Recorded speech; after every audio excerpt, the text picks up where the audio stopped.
Hi friends, welcome to my channel. 11:30 ಆಗಿದೆ ನೋಡಿ. ಇವಾಗ ವಿಡಿಯೋ ಸ್ಟಾರ್ಟ್ ಮಾಡ್ತಾ ಇದ್ದೀನಿ ನೋಡಿ. ಗಾಳಿ ಯಾವ ಥರ ಬೀಸ್ತಾ ಇದೆ. ಇಷ್ಟೊತ್ತು ಬಿಸಿಲು ಚೆನ್ನಾಗಿ ಬರ್ತಾ ಇತ್ತು, ಇವಾಗಲೂ ಬರ್ತಾ ಇದೆ. ಒಂದೊಂದ್ಸತಿ ಮೋಡ ಕೂಡ ಆಗ್ತಾ ಇದೆ, ಮಳೆ ಏನು ಬರ್ತಾ ಇಲ್ಲ. ಇನ್ನೊಂದು ಸ್ವಲ್ಪ ಪಾತ್ರೆ ಇದ್ದು, ಪಾತ್ರೆ ಎಲ್ಲ ತೊಳೆದಿಟ್ಬಿಟ್ಟಿದ್ದೀನಿ. ಈ ಕೋಳಿ ಕಾಟಕ್ಕಂತೂ ಸಾಕಾಗ್ಬಿಟ್ಟಿದೆ ನನಗೆ, ಹೊರಗಡೆ ಇಡೋದಕ್ಕೆ ಆಗ್ತಾ ಇಲ್ಲ. ಅದಕ್ಕೆ ಎಲ್ಲ ತೊಳೆದ್ಬಿಟ್ಟು ಇನ್ನು ಹಾಕಿಟ್ಟಿದ್ದೀನಿ. ಇನ್ನು ಸ್ವಲ್ಪ ರಾಗಿ ಕೂಡ ಒಣಗಾಕಿದ್ದೀನಿ. ರಾಗಿ ಹಸಿಟ್ಟು ಫುಲ್ಲು ಖಾಲಿ ಆಗಿಬಿಟ್ಟಿದೆ. ಇನ್ನು ನೈಟ್ ಸ್ವಲ್ಪನೇ ಇದ್ದಿದ್ದು. ಇನ್ನು ನಮ್ಮ ಮನೆಯವ್ರಿಗೆ ಮಾತ್ರ ಒಂದು ಮುದ್ದೆ ಅಷ್ಟು ಮಾಡಿಕೊಟ್ಟಿದ್ದೆ. ಎಲ್ಲ ಹಾಕ್ಬಿಟ್ಟು ಅದಕ್ಕೆ ಇನ್ನು ರಾಗಿ ಇದ್ವಲ್ವ ಒಣಗಿಸ್ಬಿಡೋಣ, ಸ್ವಲ್ಪ ಚೆನ್ನಾಗಿ ಬಿಸಿಲು ಬರ್ತಾ ಇದೆ, ಹಾಕ್ಸ್ಕೊಬಂದ್ರೆ ಆಯ್ತು ಅಂತ ಹೇಳಿಬಿಟ್ಟು ಇನ್ನು ಒಣಗಾಕಿದ್ದೀನಿ. ಇವು ಎಷ್ಟಿದಾವೆ ಅಂತ ಗೊತ್ತಿಲ್ಲ, ಸುಮ್ಮನೆ ಅಂದಾಜಿಗೆ ಸರಿಯಾಗಿ ನಾನು ಹಾಕಿದ್ದೀನಿ. ಎಷ್ಟು ಸೇರಿದಾವೋ ಎಷ್ಟು ಕೆ ಜಿ ಇದ್ದಾವೆ ಗೊತ್ತಿಲ್ಲ. ಸೇರು ಕೂಡ ಇಲ್ಲ. ಸೇರಿದ್ದಿದ್ರೆ ಆರಾಮಾಗಿ ಕೊಲತೆ ಪ್ರಕಾರ ಒಂದು 10 ಸೇರು ಹಂಗೆ ಹಾಕ್ಸ್ಬೋದಾಗಿತ್ತು. ಏನು ಕಡಿಮೆ ಇದಾವೋ ಜಾಸ್ತಿ ಇದಾವೆ ಒಂದು ಅರ್ಥ ಆಗ್ತಾ ಇಲ್ಲ. ಅಲ್ಲಿ ಹೋಗ್ಬಿಟ್ಟು ನಾವು ಮಿಷಿನ್ಗೆ ಹಾಕ್ತೀವಲ್ವ, ಅಲ್ಲಿ ಅವ್ರು ಹಾಕಿರ್ತಾರೆ ಇಷ್ಟು ಕೆ ಜಿ ಇಷ್ಟು ಸೇರು ಅಂತ ಹೇಳ್ಬಿಟ್ಟು ಕರೆಕ್ಟಾಗಿ ಸಿಗುತ್ತೆ ಅಲ್ಲಿ ಅಳತೆ. ಹಂಗಾಗಿ ಏನೂ ತೊಂದರೆ ಇಲ್ಲ. ಅಲ್ಲಿ ಗೊತ್ತಾಗುತ್ತೆ, ಇಲ್ಲಿ ಗೊತ್ತಾಗಲಿಲ್ಲ ಅಂದ್ರೂ. ಅದಕ್ಕೆ ಎಲ್ಲ ಒಣಗಾಕಿದ್ದೀನಿ. ರಾಗಿ ಮಾತ್ರ ತುಂಬ ಚೆನ್ನಾಗಿದ್ದಾವೆ, ಹೊಸ ರಾಗಿ. ಸ್ವಲ್ಪ ಹುಳಿ ಇತ್ತು, ಹುಳಿ ಕೂಡ ಬಿಸಿಲಿಗೆ ಇಟ್ಟಿದ್ದೀನಿ. ಆಗಲೇ ಒಂಥರ ಹುಳ ಆಡೋ ಟೈಪ್ ಬರ್ತಾಯಿತ್ತು. ಅದಕ್ಕೆ ಅವನು ಸ್ವಲ್ಪ ಎಲ್ಲ ಕ್ಲೀನ್ ಮಾಡಿಬಿಟ್ಟು ಇಕ್ಬಿಡೋಣ ಅಂತ ಹೇಳ್ಬಿಟ್ಟು ಅವನು ಸ್ವಲ್ಪ ಒಣಗಿಸ್ತಾ ಇದ್ದೀನಿ. ಕೆಳಗಡೆ ಹಾಕೋದಕ್ಕೆ ಆಗೋದಿಲ್ಲ, ಇನ್ನು ಕೋಳಿ ಅಲ್ವಾ, ಅಸಲು ಬಿಡೋದೇ ಇಲ್ಲ ಸಿಕ್ಬಿಟ್ರೆ. ಅದಕ್ಕೆ ಮಂಚ ಇಟ್ಬಿಟ್ಟು ಇನ್ನು ಇದು ಬೆಡ್ಶೀಟ್ ಹಾಕ್ಬಿಟ್ಟು ಹಾಕಿದ್ದೀನಿ, ಚೆನ್ನಾಗಿ ಒಣಕೊಳ್ಳಿ ಅಂತ ಹೇಳ್ಬಿಟ್ಟು. ಅಂದರೆ ಯಾವ ಟೈಮಲ್ಲಿ ಹನಿ ಬೀಳುತ್ತೋ ಗೊತ್ತಿಲ್ಲ. ಇನ್ನು ಹನಿ ಬೀಳಿದ ತಕ್ಷಣವೇ ಬೇಗ ಎತ್ಕೊಂಡು ಒಳಗೆ ಇಕ್ಬೇಕಾಗುತ್ತೆ. ಅದಕ್ಕೆ ಹೆಲ್ಪ್ ಆಗುತ್ತೆ ಅಂತ ಹೇಳ್ಬಿಟ್ಟು ನಾನು ಬೆಡ್ಶೀಟ್ ಮೇಲೆ ಹಾಕ್ತೆ. ಮತ್ತು ಚಾಪೆ ಮೇಲೆ ಹಾಕ್ಬೋದಾಗಿತ್ತು, ಚಾಪೆ ಮೇಲೆ ಹಾಕಿದ್ರೆ ಬೇಗ ಮಡಿಸ್ಕೊಳ್ಳೋದಕ್ಕಾಗೋದಿಲ್ಲ. ಇದಾದರೆ ಈ ಥರ 4 ಮೂಲೆ ಇಟ್ಕೊಂಡ್ಬಿಟ್ಟು ಬೇಗ ಎತ್ತಿಕ್ಬೋದು ಅಂತ ಹೇಳ್ಬಿಟ್ಟು. ನಾನು ಸ್ವಲ್ಪ ತೊಣಗಿದ್ರೆ ಸಾಕು, ಆಗಲೇ 3/4% ಒಣಗಿಬಿಟ್ಟಿದ್ದಾವೆ. ಇಷ್ಟೊತ್ತು ಚೆನ್ನಾಗಿ ಬಂತು, ಬಿಸಿಲು ಚುರುಕಾಗಿತ್ತು, ಹಂಗಾಗಿ ಹಾಕಿದ್ದೀನಿ. ಇನ್ನು ಸ್ವಲ್ಪ ತೊಣ್ಕೊಬಿಟ್ರೆ ಮತ್ತೆ ಎತ್ತಿಕ್ಕೋಣ ಅಂತೇಳಿ. ಕೋಳಿ ಇದ್ರಂತೂ ಏನು ಕೆಳಗಡೆ ಹಾಕೋದಕ್ಕಾಗೋದಿಲ್ಲ ನೋಡಿ. ಈ ಥರ ಎಲ್ಲಾದರೂ ಮೇಲೆ ಹಾಕಬೇಕು. ಅಲ್ಲಿ ಹಾಕ್ಬರೋಣ ಮೇಲೆ ಅಂದ್ಕೊಂಡೆ, ಮತ್ತೆ ಏನಾದರೂ ಮಿಸ್ಸಾಗಿ ಹನಿ ಪನಿ ಬಂದರೆ ಮತ್ತೆ ಇಲ್ಲಿಂದ ಅಲ್ಲಿಗೆ ಓಡೋಗೋದು, ಅಲ್ಲಿಂದ ಮತ್ತೆ ಇಲ್ಲಿಗೆ ಬರೋದು ಸುಮ್ಮನೆ ರಿಸ್ಕ್ ಆಗುತ್ತೆ. ಯಾಕಂತ ಹೇಳ್ಬಿಟ್ಟು ಹೊಸ ಮನೆ ಹತ್ರ ಹಾಕಲಿಲ್ಲ. ಅಲ್ಲಿ ಮೇಲ್ಗಡೆ ಕೂಡ ಟೇಲ್ಸ್ ಮೇಲೆ ತುಂಬ ಚೆನ್ನಾಗಿರ್ತಾಯಿತ್ತು, ಬಿಸಿಲು ಕೂಡ ಚೆನ್ನಾಗಿ ತಾಗ್ತಾ ಇತ್ತಲ್ಲಿ. ಬೇಡ ಬಿಡು, ಇಲ್ಲ ಮಂಚ ಇಟ್ಟು ಹಾಕ್ಬಿಡೋಣ ಅಂತ ಹೇಳ್ಬಿಟ್ಟು ಇನ್ನು ಹಾಕಿದ್ದೀನಿ. ಕೆಲಸ ಮಸ್ತು ಇದೆ. ಕರೆಂಟ್ ಇಲ್ಲ ನೋಡಿ, ನೀರೇ ಇಲ್ಲ ಕುಡಿಯೋದಕ್ಕೆ. ಒಂದು ಸ್ವಲ್ಪ ಹೊತ್ತು ಬಂತು, ಕ್ಯಾನ್ ತೊಳೆದ್ಬಿಟ್ಟು ತುಂಬಿಸೋಣ ಅಂತ ಹೇಳ್ಬಿಟ್ಟು ಒಂದು ಕೊಡ ಇಟ್ಟನಪ್ಪ, ಒಂದು ಕೊಡ ತುಂಬಿತಷ್ಟೇ. ಇನ್ನು ಕರೆಂಟೇ ಹೋಯ್ತು. ಅದಕ್ಕೆ ಇದ್ರೊಳಗೆ ಹಾಕಲಿಲ್ಲ. ಇರಲಿ, ಇನ್ನೊಂದ್ಸತಿ ಯಾವಾಗ ಬಂದರೆ ಮತ್ತೆ ಇಟ್ಕೊಳ್ಳೋಣ ಬೇಗ ಅಂತ ಹೇಳ್ಬಿಟ್ಟು ಅಲ್ಲೇ ಇಟ್ಟಿದ್ದೀನಿ. ಕರೆಂಟ್ ಇಲ್ಲಾಂದರೆ ನೀರಿಂದ ಕೂಡ ಸಮಸ್ಯೆ ಆಗುತ್ತೆ ನೋಡಿ. ಮೋಡ ಕೂಡ ಆಗ್ತಾಯಿದೆ. ಆಗಲೇ ಅರ್ಥ ಮಾಡ್ಕೊಳ್ಳೋದಕ್ಕೆ ಆಗ್ತಾಯಿಲ್ಲ ಇವಾಗಿನ ವೆದರು, ವಾತಾವರಣ, ಮಳೆ ಪರಿಸ್ಥಿತಿನ ಹಂಗಾಗಿದೆ. ಇನ್ನು ಮನೆಯೆಲ್ಲ ಕ್ಲೀನ್ ಮಾಡಬೇಕು ಫ್ರೆಂಡ್ಸ್. ಪಾತ್ರೆ ಎಲ್ಲ ತೊಳೆದಿದ್ದೀನಿ, ಕಸ ಎಲ್ಲ ಗುಡಿಸ್ಬೇಕು ಇವಾಗ. ಇದೆಲ್ಲ ಕ್ಲೀನ್ ಮಾಡಿಕೊಂಡೆ ಇಷ್ಟೊತ್ತು. ಕಸ ಒಂದು ಹೊಡೆದ್ರೆ ಇನ್ನು ಮುಗೀತು. ಅಡುಗೆ ಬಂದುಬಿಟ್ಟು ಇವತ್ತು ಏನಿಲ್ಲ, ತರಕಾರಿ ಅಂತೂ ಎಲ್ಲ ಖಾಲಿ ಆಗಿಬಿಟ್ಟಿದೆ. ಅದಕ್ಕೆ ಬೆಳಗ್ಗೆ ಸ್ವಲ್ಪ ಶೇಂಗಾ ಚಟ್ನಿ, ಅನ್ನ ಮಾಡಿದ್ದೆ ಅಷ್ಟೇ. ಒಂದು ಸ್ವಲ್ಪ ತೆಳ್ಳಗೆ ಮಾಡಿದ್ದೆ, ಒಗ್ಗರಣೆ ಕೊಟ್ಟಿದ್ದೆ, ತುಂಬ ಚೆನ್ನಾಗಿತ್ತು ಟೇಸ್ಟ್ ಮಾತ್ರ. ಇನ್ನು ಸ್ವಲ್ಪ ಅನ್ನ ಮಾಡಿದ್ದೆ ಅಷ್ಟೇ. ಇನ್ನು ಕಲ್ಯಾಣ ಕೂಡ ಊಟ ಮಾಡಿ ಹೋದ. ತರಕಾರಿ ತುಂಬ ಸಿಗೋದೇ ಇಲ್ಲ ಇಲ್ಲಿ. ಯಾವಾಗ ಬರ್ತಾರೋ ಯಾವಾಗ ಹೋಗ್ತಾರೋ ಒಂದು ಗೊತ್ತಿಲ್ಲ. ಇನ್ನು ಕಾಯ್ಕೊಂಡೇ ಇರಬೇಕಾಗುತ್ತೆ. ಇದೆಲ್ಲ ಇವಾಗ ನೀಟಾಗಿ ಕಸ ಗುಡಿಸ್ಬಿಟ್ಟು ಮತ್ತೆ ಕೆಲಸ ಇದೆ, ಮಾಡ್ಕೋಬೇಕು ಫ್ರೆಂಡ್ಸ್. ವೀಡಿಯೋ ಕಂಟಿನ್ಯೂ ಆಗುತ್ತೆ ನೋಡಿ, ಸಪೋರ್ಟ್ ಮಾಡ್ತಾಯಿರಿ ನೋಡಿ. ಕಾಯ್ಕೊಂಡಿರ್ತೇವೆ, ಒಂದು ಸ್ವಲ್ಪ ಏನಾದರೂ ಒಳಗಡೆ ಸೇರ್ಕೊಂಡ್ಬಿಟ್ರೆ ಮುಗೀತು. ಮಂಚ ಹತ್ಬಿಟ್ಟು ಜಂಪ್ ಮಾಡಿ ಆರಾಮಾಗಿ ತಿಂದ್ಬಿಡ್ತೇವೆ ನೋಡಿ. ಯಾವ ಥರ ಹತ್ತಾ ಇದೆ ನೋಡ್ಕೊಳ್ಳಿಲ್ಲ ಅಂತಂದು.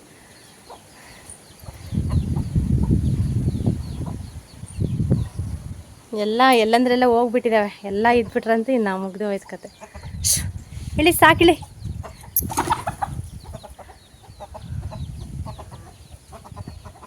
ಇನ್ನು ತುಂಬ ದಿನ ಆಗಿತ್ತು ಮೊಳಕೆ ಕಟ್ಬಿಟ್ಟು ಕಾಳು. ಹಾಗಾಗಿ ಇವತ್ತು ಹೆಂಗಿದ್ರು ಬಿಸಿಲಿಗೆ ಹಾಕಿದ್ನ ಹಿಂಗೆ ಇಟ್ಬಿಟ್ರಂತೂ ಫುಲ್ಲು ಹಾಳಾಗಿಬಿಡುತ್ತೆ, ಹುಳ ಬಿದ್ದು ಸುಮ್ಮನೆ ವೇಸ್ಟ್ ಆಗುತ್ತೆ ಅಂತ ಹೇಳಿಬಿಟ್ಟು ಒಂದು ಸ್ವಲ್ಪ ತೊಗೊಂಡು ಆರಿಸ್ತಾ ಇದ್ದೀನಿ. ಹುಳಿಕಾಳು ಮೊಳಕೆ ಕಟ್ಟೋದಕ್ಕೆ ಏನು ಬೇಜಾರಿಲ್ಲ ಫ್ರೆಂಡ್ಸ್, ನಿಜವಾಗ್ಲೂ. ಇದರಲ್ಲಿ ಬೀಜ ಇರ್ತಾವಲ್ಲ, ಇವೆಲ್ಲ ಕ್ಲೀನ್ ಮಾಡೋದಕ್ಕೆ ನನಗೆ ತಲೆನೋವು. ಒಂದು ಸ್ವಲ್ಪ ಜಾಸ್ತಿ ಹೊತ್ತು ಕುತ್ಕೊಂಡ್ಬಿಟ್ಟು ಎಲ್ಲ ಕ್ಲೀನ್ ಮಾಡೋದಕ್ಕೆ ಕುತ್ಕೊಂಡ್ರಂತೂ ನಾ ಸಿಕ್ಕಾಪಟ್ಟೆ ಬೆನ್ನು ಹೊಡ್ತಾ ಸ್ಟಾರ್ಟ್ ಆಗಿಬಿಡುತ್ತೆ ನನಗೆ. ಹಂಗಾಗಿ ನಾನು ಇದು ತಂಟನೇ ಹೋಗ್ತಾ ಇರಲಿಲ್ಲ. ಆದರೂ ಕೂಡ ಇವಾಗ ತುಂಬ ನನಗೆ ಭಾಳ ಇದಾಗ್ಬಿಟ್ಟಿದೆ ಮನೆಯಲ್ಲಿ.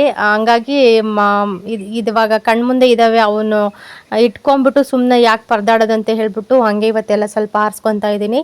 ಬೀಜ ಅಂತೂ ಸಿಕ್ಕಾಪಟ್ಟೆ ಇದಾವೆ ಬಿಡಿ. ಇನ್ನು ನನ್ನ ಜೊತೆಗೆ ನಮ್ಮ ಬೆಕ್ಕಿನ ಮರಿ ಸಹ ನನಗೆ ಹೆಲ್ಪ್ ಮಾಡ್ತಾ ಇದೆ. ತುಂಬ ಚುರುಕಿದೆ ಇದು, ಆದರೂ ಕೂಡ ಇಲ್ಲಿ ಕಾಟ ತಪ್ತಾ ಇಲ್ಲ ನಮಗೆ ಸಿಕ್ಕಾಪಟ್ಟೆ ಇಲ್ಲಿ. ಪಾಪ ಇದು ಚಿಕ್ಕದಲ್ವಾ, ಸುಮ್ಮನೆ ಆರಾಮಾಗಿ ಹಾಲು ಕುಡ್ಕೊಂಡು ಎಲ್ಲ ಒಂದು ಮೂಲೆಯಲ್ಲಿ ಮಲ್ಕೊಂಡ್ಬಿಟ್ಟಿರುತ್ತೆ. ಹೊಟ್ಟೆ ಹಸ್ವಾದಾಗ ಮಾತ್ರ ಮ್ಯಾವ್ ಮ್ಯಾವ್ ಅಂತ ಹರಿಸ್ತಾ ಇರುತ್ತೆ. ಇನ್ನು ನಾವಿದ್ರಂತೂ ಬರೋದು, ಮೇಲೆ ಮಲ್ಕೊಳ್ಳೋದು, ಅದಕ್ಕೆ ಎಲ್ಲಿ ಚೆನ್ನಾಗಿ ಕಂಫರ್ಟಬಲ್ ಅನ್ಸುತ್ತೆ ಅಲ್ಲಿ ಹೋಗಿ ಮಲ್ಕೊಳ್ಳೋದು. ತುಂಬ ಸುಖವಾಗಿದೆ ಈ ಬೆಕ್ಕು. ಏನು ಮಾಡೋದು, ಸ್ವಲ್ಪ ದೊಡ್ಡದಾಗೋವರೆಗೂ ಹಂಗೆ, ಆಮೇಲೆ ಅದೇ ಫುಲ್ ಆ್ಯಕ್ಟಿವ್ ಆಗಿ ಎಲ್ಲ ಓಡಿಸುತ್ತೆ ಅಂತ ಒಂದು ಭರವಸೆ ಮೇಲೆ ಇನ್ನು ನೋಡ್ಕೊತಾ ಇದ್ದೀವಿ. ಇದು ಕೂಡ ನಮ್ಮ ಮನೆಗೆ ಒಂಥರ ಚಿಕ್ಕ ಪಾಪು ಇದ್ದಂಗೆ. ಇನ್ನು ರಾಗಿ ಎಲ್ಲ ಕೂಡ ತುಂಬಿ, ಇನ್ನು ರಾಗಿ ಎಲ್ಲ ಕ್ಲೀನ್ ಮಾಡಿಬಿಟ್ಟು ಫಸ್ಟು ಎಲ್ಲ ಕಟ್ಟಿಟ್ಟಿದ್ದೀನಿ. ಇನ್ನು ನಮ್ಮ ಮನೆಯವರು ಅದನ್ನು ಯಾವಾಗ ಹಾಕ್ಸ್ಕೊಬರ್ತಾರೋ ರಾಗಿ ಹಿಟ್ಟು ಗೊತ್ತಿಲ್ಲ. ಫುಲ್ಲು ಖಾಲಿ ಆಗಿಬಿಟ್ಟಿದೆ ರಾಗಿ ಹಿಟ್ಟು, ಅಸಲು ಇಲ್ಲ. ಅದಕ್ಕಿನ್ನ ಬಕೆಟ್ ಅವೆಲ್ಲ ನಾಳೆಗಿನೆಲ್ಲ ತೊಳೆದು ಕ್ಲೀನ್ ಮಾಡೋಣ ಅಂತ ಹೇಳ್ಬಿಟ್ಟು ಇವತ್ತು ಈ ಕೆಲಸ ಸ್ಟಾರ್ಟ್ ಮಾಡಿದ್ದೀನಿ. ಇನ್ನು ಅಂತೂ ಇಂತೂ ಕೂತ್ಕೊಂಡು ಹುಳ್ಳಿಕಾಳೆಲ್ಲ ಕ್ಲೀನ್ ಮಾಡೋಷ್ಟಕ್ಕೆ ಸಾಕಾಗೋಯ್ತು ನನಗೆ. ತುಂಬ ತೊಗೊಂಡಿದ್ದೆ, ಅಷ್ಟರಲ್ಲಿ ಇಷ್ಟು ಸಿಕ್ಕಿದು. ಇನ್ನೆಲ್ಲ ಬೀಜ ಅಂತೂ, ವೇಸ್ಟ್ ಬೀಜ ಅಂತೂ ಸಿಕ್ಕಾಪಟ್ಟೆ ಸಿಕ್ಬಿಟ್ಟಿದೆ ಬಿಡು. ಇನ್ನು ಇಷ್ಟೇ ನಾನು ಇದು ಮಾಡಿದ್ದು, ಯಾಕೆಂದರೆ ಇವೆಲ್ಲ ವೇಸ್ಟ್ ಬೀಜ. ಸಿಕ್ಕಿರೋವೆಲ್ಲ ಕೂಡ ಸುಮ್ಮನೆ ಕೋಳಿಗೆಲ್ಲ ಎಸ್ದುಬಿಟ್ಟಿದ್ದೆ. ಅವು ಇವು ಎಲ್ಲ ಸೇರಿಸಿದ್ರೆ ಇವೇ ಒಂದು ಸೇರೋ ಇಲ್ಲ ಅರ್ಧ ಕೆಜಿನ ಮೇಲೆ ಸಿಗ್ತಾಯಿದ್ವು, ಅಷ್ಟೊಂದಿದ್ವು. ಇನ್ನು ಸಾಂಬಾರ್ದಂತೂ ತುಂಬ ಕಷ್ಟ ಆಗಿಬಿಟ್ಟಿದೆ. ತರಕಾರಿ ಅಂತ ಏನೇನು ಇಲ್ಲ ಮನೆಯಲ್ಲಿ. ಹಂಗಾಗಿ ಇನ್ನು ಫ್ರಿಜ್ಜಲ್ಲಿ ಲಾಸ್ಟ್ ಇದು ಇನ್ನು ಆಲೂಗೆಡ್ಡೆ ಇತ್ತು. ಯಾಕೆಂದರೆ ಆಲೂಗೆಡ್ಡೆ ಜಾಸ್ತಿ ತಿನ್ನಬಾರ್ದು ಅಂತ ಹೇಳಿದ್ರಲ್ವ, ಹಂಗಾಗಿ ಹಂಗೆ ಎತ್ತಿಟ್ಬಿಟ್ಟಿದ್ದೆ ನಾನು, ಜಾಸ್ತಿ ಮಾಡೋದು ಬೇಡ ಅಂತ ಹೇಳ್ಬಿಟ್ಟು. ಬಟ್ ಇವತ್ತು ಅನಿವಾರ್ಯ, ಇನ್ನು ಮಾಡಲೇಬೇಕಾಗಿತ್ತು.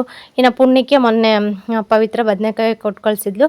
ಅವು ಒಂದು 4-5 ಇದ್ದವು. ಅವನು ಇವನು ಕಟ್ ಮಾಡಿಬಿಟ್ಟು ಇನ್ನು ಸ್ವಲ್ಪ ಸಾಂಬಾರಾದರೂ ಮಾಡೋಣ ಅಂತ ಹೇಳಿ ಇನ್ನು ರೆಡಿ ಮಾಡ್ಕೊತಾ ಇದ್ದೀನಿ. ಇನ್ನು ಕಾಯಿ ಕೂಡ ಸುಲಿಸಿಟ್ಕೊಂಡಿದ್ದೆ. ಇನ್ನು ಬೆಳಗ್ಗೆ ಬಂದುಬಿಟ್ಟು ನಮ್ಮ ಮನೆಯವರು ಊರೊಳಗೆ ಹೋಗಿದ್ರು. ಇನ್ನು ಬೆಳ್ಳುಳ್ಳಿ ಈರುಳ್ಳಿ ಬಂದಿದ್ದಾವೆ, ಬೇಕಾ ಅಂತ ಕೇಳಿದ್ರು. ನನಗೂ ಕೂಡ ಬೇಕಿತ್ತು ಮನೇಲಿ. ಫುಲ್ಲು 3/4% ಖಾಲಿಯಾಗಿ ಬಂದಿತ್ತು. ಅದಕ್ಕೆ ತೊಗೊಂಬನ್ನಿ ಅಂತ ಹೇಳಿದೆ. ನಾನು ಆವಾಗ ತೊಗೊಂಡಾಗ 100 ರೂಪಾಯಿಗೆ 8 kg 7 kg ಆ ಥರ ಕೊಡೋರು. ಇವಾಗ ಬಂದುಬಿಟ್ಟು ಇವತ್ತು ಬಂದುಬಿಟ್ಟು 100 ರೂಪಾಯಿಗೆ 2.5 kg ಕೊಟ್ಟಿದ್ದಾರೆ. ಅವ್ರು ಮುಂಚೆ ಏನಾದರೂ ನನ್ನ ಹತ್ರ ಹೇಳಿಲ್ಲ, ಈ ಥರ 100 ರೂಪಾಯಿಗೆ 2.5 kg ಅಂತ ಕೂಗ್ತಾ ಇದ್ದಾರೆ ಅಂತ ಹೇಳಿದರೆ ನಾನು ತೊಗೊಬರ್ಬೇಡ, ಇರೋರಿಗಾದರೂ ಹೋಗ್ಬಿಟ್ಟು ಸಂತೆಯಲ್ಲಿ ತೊಗೊಂಬರೋಣ ಅಂತ ಹೇಳ್ತಾ ಇದ್ದೆ. ಬಟ್ ನಮ್ಮ ಮನೆಯವ್ರು ಹೇಳಿಲ್ಲ ರೇಟು. ನಾನೇನಂದರೆ ಸ್ವಲ್ಪ ಜಾಸ್ತಿನೇ ಬರ್ತವೇನೋ, ಒಂದು 5 kg 6 kg ಕೊಡ್ತಾರೆ ನೀವು ಕೂಡ ಅಂತ ಅಂದ್ಕೊಂಡೆ. ಬಟ್ ಒಂದು ಸತಿ ಇರೋ ರೇಟ್ ಇನ್ನೊಂದು ಸತಿ ಇರೋದಿಲ್ಲ, ಅದನ್ನ ನಾವು ಅರ್ಥ ಮಾಡ್ಕೋಬೇಕು. ಊರಲ್ಲಿದ್ರಂತ ಎಲ್ಲ ಅರ್ಥ ಆಗುತ್ತೆ, ಬಟ್ ಈ ಥರ ಇದ್ರಂತೂ ಏನು ಕೂಡ ಗೊತ್ತಾಗಲ್ಲ. ಪ್ರತಿಯೊಂದು ತರಕಾರಿ ರೇಟ್ ಆಗಲಿ, ಈರುಳ್ಳಿ ಬೆಳ್ಳುಳ್ಳಿ ಎಷ್ಟು ರೇಟ್ ಇದೆ ಅಂತ ನನಗೆ ಹೆಂಗೆ ಗೊತ್ತಾಗುತ್ತೆ ಹೇಳಿ. ಹಂಗಾಗಿ ನಾನು ಕಮ್ಮಿ ಇದಾವೆ ಅಂದ್ಕೊಂಡೆ. ನಮ್ಮ ಮನೆಯವ್ರು ತೊಗೊಬಂದು ಕೊಟ್ಟಾಗ ರೇಟ್ ಕೇಳಿ ನನಗೆ ಶಾಕ್ ಆಯಿತು. ಜಾಸ್ತಿ ಆಗಿಬಿಟ್ಟಿದೆಯಪ್ಪ ರೇಟ್ ಅಂದ್ಕೊಂಡೆ. ಬಟ್ ಇದು ಸೈಜ್ ಮಾತ್ರ ಪರವಾಗಿರಲಿಲ್ಲ, ಸ್ವಲ್ಪ ದೊಡ್ಡ ಸೈಜ್ ಐತಿ. ಇನ್ನು ಬೆಳ್ಳುಳ್ಳಿ ಕೂಡ ಚೆನ್ನಾಗಿದ್ದು. ನಾನು ಏಪ್ರಿಲ್ ತಿಂಗಳಲ್ಲಿ ಒಂದೇ 1 kg ಬೆಳ್ಳುಳ್ಳಿ ತೊಗೊಂಬಂದಿದ್ದೆ ಹಿರಿಯೂರಿಂದ. ಅವು ಇನ್ನೂ ಒಂದು ಸ್ವಲ್ಪ ಇದ್ದವು, ಅವು ಕೂಡ ಖಾಲಿಯಾಗಿ ಬಂದಿದ್ವು. ಇನ್ನು ನಾನು ತೊಗೊಬಂದಿದ್ದು ತುಂಬ ಚಿಕ್ಕ ಬೆಳ್ಳುಳ್ಳಿ ತೊಗೊಂಬಂದ್ಬಿಟ್ಟಿದ್ದೆ. ಅದಕ್ಕೆ ಇವು ನಾವು ನೋಡ್ತಾ ಇದ್ದೀನಿ.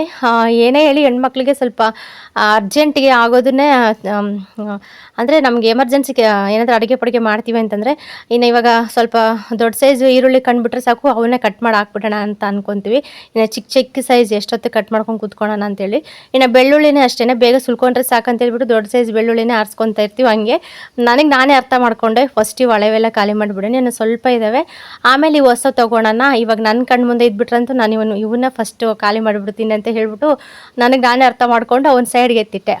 ಮತ್ತು ನಮ್ಮ ಮನೆಯವ್ರು ತಂದಿರೋವನ್ನ ಸಪ್ರೇಟಾಗಿ ಎತ್ತಿಟ್ಬಿಟ್ಟಣ, ನನ್ನ ಕಣ್ಣಿಗೆ ಕಾಣಬಾರ್ದಿವು. ಆಮೇಲೆ ಅವೆಲ್ಲ ಖಾಲಿ ಮಾಡಿಬಿಟ್ಟು ಇವು ತೊಗೊಳೋಣ ಅಂತ ಹೇಳ್ಬಿಟ್ಟು ಏನೋ ಅರ್ಥ ಮಾಡಿಕೊಂಡು ನಾನು ಇದೆಲ್ಲ ಎತ್ತಿಡ್ತಾ ಇದ್ದೀನಿ. ಹಿಂಗೇ ಫಸ್ಟ್ ನಮ್ಗೆ ಅರ್ಜೆಂಟ್ ಏನಾಗುತ್ತೋ ಅದು ಮಾತ್ರ ನಾವು ಖಾಲಿ ಮಾಡ್ತೀವಿ. ಇನ್ನು ಹಳೇದು ಕೂಡ ಹಂಗೆ ಇಟ್ಬಿಟ್ಟಿರ್ತೀವಿ, ಅದು ಮತ್ತೆ ಫುಲ್ಲು ಇದಾಗ್ಬಿಟ್ಟಿರುತ್ತೆ. ಹಾಗಾಗಿ ಅದೆಲ್ಲ ಕೂಡ ಎತ್ತು ಕ್ಲೀನ್ ಮಾಡಿ ಫಸ್ಟ್ ಇವು ಖಾಲಿ ಮಾಡೋಣ ಅಂತ ಹೇಳ್ಬಿಟ್ಟು ಎಲ್ಲ ಎತ್ತಿಟ್ಟೆ. ಇನ್ನು ಸಾಂಬಾರಿಗೆಲ್ಲ ಜೋಡಿಸ್ಕೊಂಡೆ. ಟೊಮೊಟೊ ಅಂತ ಅಸಲು ಇಲ್ಲ. ಇನ್ನು ಹುಣಸೆ ಹುಳಿ ಕೂಡ ನೆನೆಸಿಟ್ಟಿದ್ದೆ ಸಾಂಬಾರಿಗೆ ರೆಡಿ ಮಾಡ್ಕೊಳ್ಳೋಣ ಅಂತ ಹೇಳಿ. ಇನ್ನು ಕಾಯಿ ತುರಿ, ಈರುಳ್ಳಿ, ಒಂದು ಸ್ವಲ್ಪ ಚಕ್ಕೆ, ಒಂದು ಲವಂಗ, 1-2 ಲವಂಗ, 1 ಏಲಕ್ಕಿ, ಮತ್ತು ಸಾಂಬಾರದ ಪುಡಿ, ಖಾರದ ಪುಡಿ, ಅರ್ಶಿಣ ಪುಡಿ ಎಲ್ಲ ಕೂಡ ಸ್ವಲ್ಪ ಜೀರಿಗೆ ಎಲ್ಲ ಹಾಕ್ಕೊಂಡು ಸಾಂಬಾರಿಗೆಲ್ಲ ಜೋಡಿಸ್ಕೊಂಡಿದ್ದೀನಿ. ಇನ್ನು ಟೊಮೊಟೊ ಬದಲು ಹುಣಸೆ ಹುಳಿ ನೆನೆಸಿಟ್ಟಿದ್ನಲ್ವ, ಹುಣಸೆ ಹುಳಿನ ಹಾಕ್ಕೊಂಡೆ. ಇನ್ನು ಸಿಂಪಲ್ಲಾಗಿ ಬದನೆಕಾಯಿ, ಆಲೂಗೆಡ್ಡೆ ಕಟ್ ಮಾಡಿಬಿಟ್ಟು ಇನ್ನು ಎಲ್ಲ ಕೂಡ ರೆಡಿ ಮಾಡಿಕೊಂಡು ಸಾಂಬಾರಿಗೆಲ್ಲ ಸ್ವಲ್ಪ ಮಸಾಲೆ ಎಲ್ಲ ಜೋಡಿಸ್ಕೊತಾ ಇದ್ದೀನಿ. ಚೆನ್ನಾಗಿರುತ್ತೆ, ತಿನ್ಬೋದು ಒಂದು ಟೈಮು. ನಾವು ಹೇಳ್ಬೇಕಂದ್ರೆ ನಮ್ಮ ಮನೆಯವರು ಬದನೆಕಾಯಿನೇ ತಿನ್ನೋದಿಲ್ಲ, ಬಟ್ ಇವು ಅನಿವಾರ್ಯ ತಿನ್ನಲೇಬೇಕು. ಅವರು ಕೂಡ ಅರ್ಥ ಮಾಡ್ಕೋಬೇಕು. ಇವಾಗ ಸಂಸಾರ ಅಂದರೆ ಸುಮ್ಮನೆ ತಮಾಷೆ ಮಾತಲ್ಲ, ಇಲ್ಲಾಂದ್ರೂ ಒಂದು ಅಡ್ಜಸ್ಟ್ ಮಾಡ್ಕೊಂಡು ಹೋಗಬೇಕು. ಅವ್ರಿಗೂ ಕೂಡ ಇವಾಗ ತಲೆಗೆ ಹೋಗ್ತಾ ಇದೆ. ಯಾರೋ ಮಾಡಿಕ್ತಿದ್ರು, ಯಾವಾಗೋ ತಿಂದು ಯಾವಾಗೋ ಬರೋದು ಅಲ್ಲ, ಜೀವನ ಹೆಂಗೆ ಅಂತ ಹೇಳ್ಬಿಟ್ಟು ಇವಾಗೆಲ್ಲ ಅರ್ಥ ಆಗ್ತಾ ಇದೆ. ಹೇಳ್ತಾ ಇರ್ತಾರೆ ಒಂದೊಂದು ಸತಿ ಭಾಳ ಕಷ್ಟ ಅಂತ ಹೇಳ್ಬಿಟ್ಟು, ನಿಜನೇ ತುಂಬ ಕಷ್ಟ. ನಮಗೆ ಜಾಯಿಂಟ್ ಆಗಿದ್ದಾಗಲಿ ಯಾರಾದರೂ ತಂದಾಕ್ದಾಗ ತಿಂತಾ ಇರುವಾಗಲಿ ನಮ್ಗೆ ಏನು ಕೂಡ ಅನಿಸಲ್ಲ. ಬಟ್ ನಾವು ಒಂದೊಂದು ರೂಪಾಯಿನೂ ಖರ್ಚು ಮಾಡಿ ಪ್ರತಿಯೊಂದು ತೊಗೊಬಂದು ನಾವು ತಿನ್ಬೇಕಾದ್ರೆ ನಮ್ಗೆ ಗೊತ್ತಾಗುತ್ತೆ ಎಷ್ಟು ಏನು ಕಷ್ಟ ಅಂತ ಹೇಳ್ಬಿಟ್ಟು ಅಂತ ಹೇಳ್ತಾ ಇರ್ತಾರೆ. ಇವಾಗ ಹಂಗೆ ಅನಿಸ್ತಾ ಇದೆ, ನಿಜನೇ. ಬಟ್ ಎಲ್ಲ ಗೊತ್ತು ನಮಗೆ, ಆದರೂ ಕೂಡ ಗಂಡು ಮಕ್ಳಿಗೆ ಒಂದೊಂದು ಸತಿ ತಲೆಗೆ ಬೇಗ ತಾಕೋದಿಲ್ಲ. ಇಂಥ ಟೈಮಲ್ಲೇ ಅದು ಬೇಕು ಇದು ಬೇಕು ಅಂತ ಕೇಳಿದಾಗಲೇ ಅವ್ರ ತಲೆಗೆ ಹೋಗೋದು, ಇಷ್ಟಿರುತ್ತೆ ಖರ್ಚು, ಮಕ್ಕಳಿದ್ರೆ ಇಷ್ಟು, ಸಂಸಾರ ಅಂದರೆ ಇಷ್ಟು ಅಂತ ಅವ್ರಿಗೆ ಅರ್ಥ ಆಗುತ್ತೆ. ಇವಾಗ ಪ್ರತಿಯೊಂದು ಕೂಡ ಚೆನ್ನಾಗಿ ಅರ್ಥ ಮಾಡ್ಕೊತ ಇರ್ತಾರೆ. ಇನ್ನು ಇವತ್ತು ಬಂದುಬಿಟ್ಟು ತುಂಬ ಬೇಜಾರಾಯಿತು. ಸ್ವಲ್ಪ ಹೊತ್ತು ಮಾತುಕತೆ ಎಲ್ಲ ಆಡಿ ಕೆಲವೊಂದು ಎಲ್ಲ ಇನ್ಸಿಡೆಂಟ್ ನೆನೆಸ್ಕೊಬಿಟ್ಟು ಸಖತ್ತು ಬೇಜಾರಾಯ್ತು ಮನಸ್ಸಿಗೆ. ನಿಜವಾಗ್ಲೂ ಜೀವನದಲ್ಲಿ ದುಡ್ಡು ಅನ್ನೋದು ತುಂಬ ಇಂಪಾರ್ಟೆಂಟು. ಅವರೆಷ್ಟೇ ಬಡವರಾದರೂ ಕೂಡ ದುಡ್ಡು ಇರಬೇಕು ಫ್ರೆಂಡ್ಸ್. ನಿಜವಾಗ್ಲೂ ಅಟ್ಲೀಸ್ಟ್ ಅವ್ರ ಸಂಸಾರಕ್ಕಾಗಲಿ, ಅವ್ರಿಗೆ ಕಷ್ಟ ಸುಖಕ್ಕಾಗಲಿ ಅವ್ರ ಮನೆಗೆ ಎಷ್ಟು ಬೇಕೋ ಅಷ್ಟಾದರೂ ಇರಬೇಕು ಎಮರ್ಜೆನ್ಸಿಗೆ. ಇಲ್ಲ ಅಂತಂದರೆ ತುಂಬ ಕಷ್ಟ ಜೀವನ.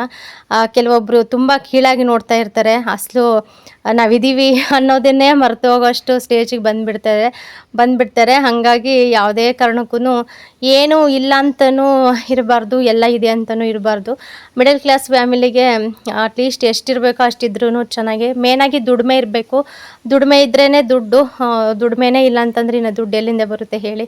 ಕಷ್ಟಪಟ್ಟು ದುಡಿದ್ಬಿಟ್ಟು ಪೈಸೆ ಕೂಡಿಟ್ಕೊಂಡು ಜಾಸ್ತಿ ವೇಸ್ಟ್ ಖರ್ಚು ಮಾಡದೇ ಇರೋ ಹಾಗೆ ಸ್ವಲ್ಪ ಸೇವಿಂಗ್ ಅನ್ನೋದು ಮಾಡಿಕೊಂಡ್ರೆ ನಮಗೊಂದು ವ್ಯಾಲ್ಯೂ. ಅವ್ರು ನೋಡ್ತಾರೆ ಇವ್ರು ನೋಡ್ತಾರೆ ಅನ್ನೋದಕ್ಕಿಂತ ನಮ್ಮ ಸೇಫ್ಟಿಗೆ ನಾವು ಇಟ್ಕೋಬೇಕಾಗುತ್ತೆ.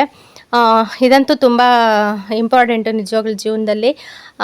ಸಡನ್ನಾಗಿ ನಮ್ಗೆ ಏನಾದರೂ ಪ್ರಾಬ್ಲಮ್ ಆಯ್ತಂದ್ರೂ ಕೂಡ ಬೇರೆಯವ್ರ ಹತ್ರ ಹೋಗಿ ಕೇಳಬಾರ್ದು ಅನ್ನೋ ಅಷ್ಟಕ್ಕಾದರೂ ನಾವು ಇಟ್ಕೋಬೇಕು ಅಂತ ಅನ್ನಿಸ್ತಾ ಇರುತ್ತೆ ನಿಜವಾಗ್ಲೂ. ಇನ್ನು ಹೆಣ್ಮಕ್ಳೇ ಆಗಲಿ ಗಂಡು ಮಕ್ಕಳೇ ಆಗಲಿ ಲವ್ ಮ್ಯಾರೇಜ್ ಅಂತ ಆದಮೇಲೆ ತುಂಬ ಅನುಭವಿಸ್ಬೇಕಾಗುತ್ತೆ, ತುಂಬ ಕಷ್ಟ ಫೇಸ್ ಮಾಡಬೇಕಾಗುತ್ತೆ.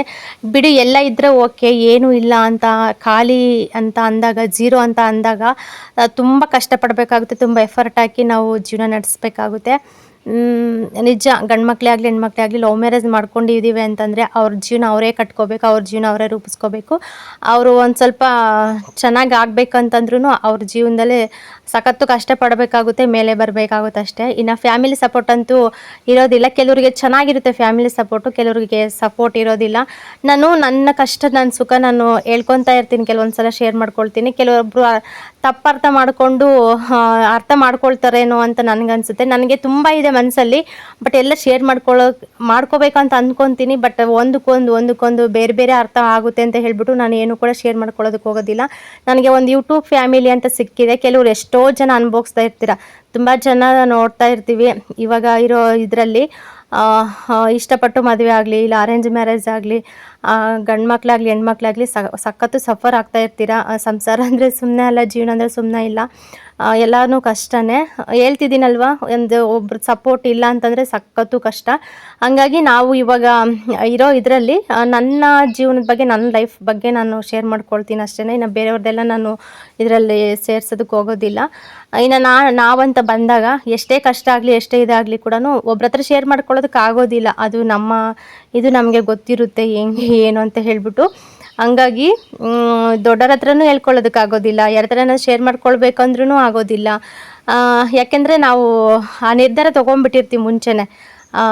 ಯೋಚನೆ ಮಾಡಿರಲ್ವ ಅಂತ ಟೈಮು ಆವಾಗ ಬಿಟ್ಟಿರೋಕ್ಕಾಗೋದೇ ಇಲ್ಲ ಅನ್ನೋ ಒಂದು ಸಿಚುವೇಶನ್ ಬಂದಾಗ ಏನೇ ಕಷ್ಟ ಆಗಲಿ ಬಿಡು, ಮುಂದೆ ನೋಡ್ಕೊಳ್ಳೋಣ ಅಂತ ಹೇಳ್ಬಿಟ್ಟು ಅವಾಗ ಅದು ಚೆನ್ನಾಗಿರುತ್ತೆ. ಆಮೇಲೆ ಎಲ್ಲ ಮದುವೆ ಆಗಿ ಮಕ್ಕಳಾಗಿ ಸಂಸಾರ ಅಂತ ಕಟ್ಕೊಂಡ್ಮೇಲೆ ಆಮೇಲೆ ಗೊತ್ತಾಗುತ್ತೆ ಜೀವನ ಅಂದರೆ ಏನು ಎತ್ತ ಅಂತ ಹೇಳ್ಬಿಟ್ಟು. ಅಲ್ಲಿವರೆಗೂ ಕೂಡ ಯಾರಿಗೂ ಆಗಲಿ ತಲೆಗೂ ಹೋಗೋದಿಲ್ಲ. ಆ ಥರ ಇವಾಗ ಅನ್ನಿಸ್ತಾ ಇರುತ್ತೆ ಒಂದೊಂದು ಸತಿ.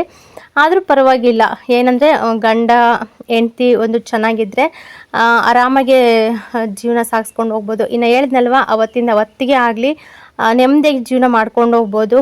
ಇನ್ನು ಆದರೆ ಸ್ವಲ್ಪ ಟೈಮ್ ಜಾಸ್ತಿ ಹಿಡಿಯುತ್ತೆ. ಒಬ್ರಿಗಿಂತ ಇಬ್ಬರು ದುಡಿದು ಜೀವನ ಮಾಡಿದ್ರೆ ಬೆಸ್ಟು.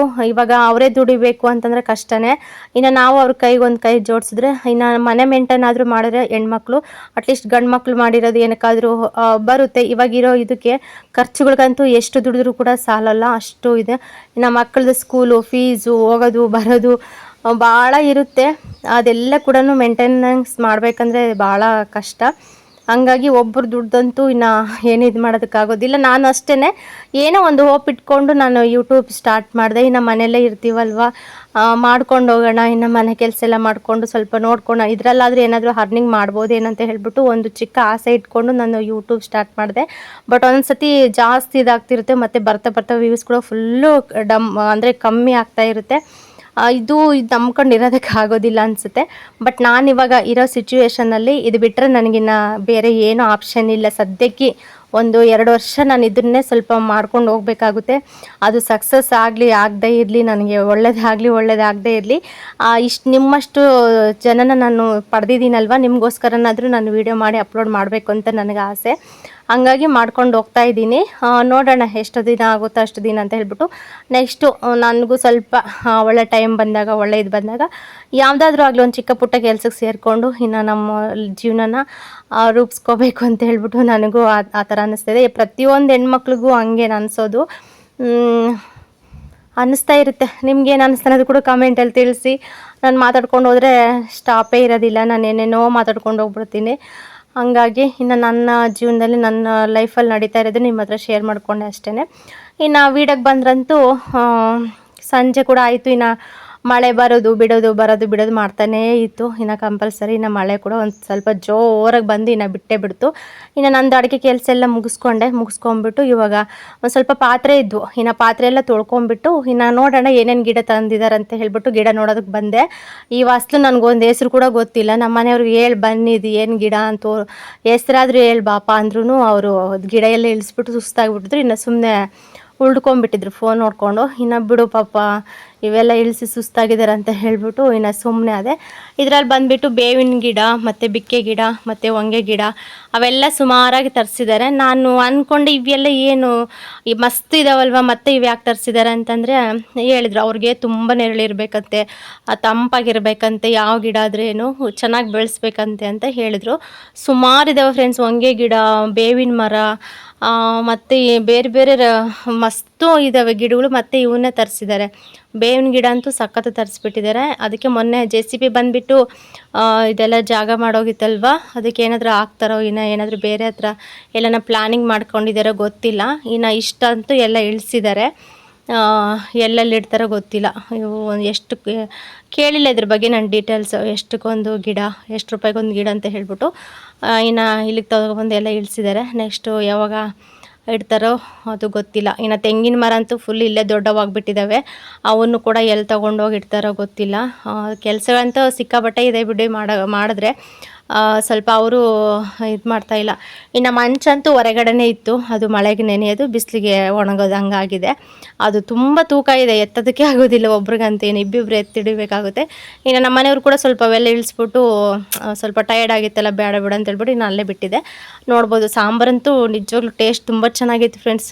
ಟೊಮೊಟೊ ಇಲ್ದಿದ್ರು ಕೂಡ ಹುಣ್ಸೆಹಣ್ಣು ಹಾಕಿ ಮಾಡಿದ್ರು ಕೂಡ ಸಕ್ಕತ್ತಾಗಿತ್ತು. ಬಿಸಿ ಅನ್ನ ಮಾಡಿದೆ. ಮುದ್ದೆ ಮಾಡೋಣ ಅಂತಂದರೆ ಇಟ್ಟಿಲ್ಲ, ಹಂಗಾಗಿ ಅನ್ನ ಸಾಂಬಾರು ಮಾಡಿಟ್ಟೆ. ಇನ್ನು ಟೈಮ್ ಬಂದುಬಿಟ್ಟು ಸುಮಾರು ಒಂದು 6:45 ಏನಾಗಿತ್ತು. ಇನ್ನು ಊಟ ಮಾಡ್ಕೊಂಡು ಆ ಕಡೆ ಹೋಗೋಣ ಅಂತ ಹೇಳ್ಬಿಟ್ಟು ಇನ್ನು ಮನೆಯವ್ರಿಗೆ ಊಟ ಹಾಕ್ಕೊಡ್ತಿದ್ದೀನಿ. ಓಕೆ ಫ್ರೆಂಡ್ಸ್, ಈ ಚಿಕ್ಕ ವ್ಲಾಗು ನಿಮಗೆ ಸ್ವಲ್ಪನಾದರೂ ಇಷ್ಟ ಆದರೆ ಲೈಕ್ ಮಾಡಿ, ಕಮೆಂಟ್ ಮಾಡಿ, ಶೇರ್ ಮಾಡಿ. ಇನ್ನು ಸಿಗೋಣ ನೆಕ್ಸ್ಟ್ ವ್ಲಾಗಲ್ಲಿ. ಅಲ್ಲಿವರೆಗೆ ವ್ಲಾಗ್ ನೋಡ್ತಾ ಇರಿ.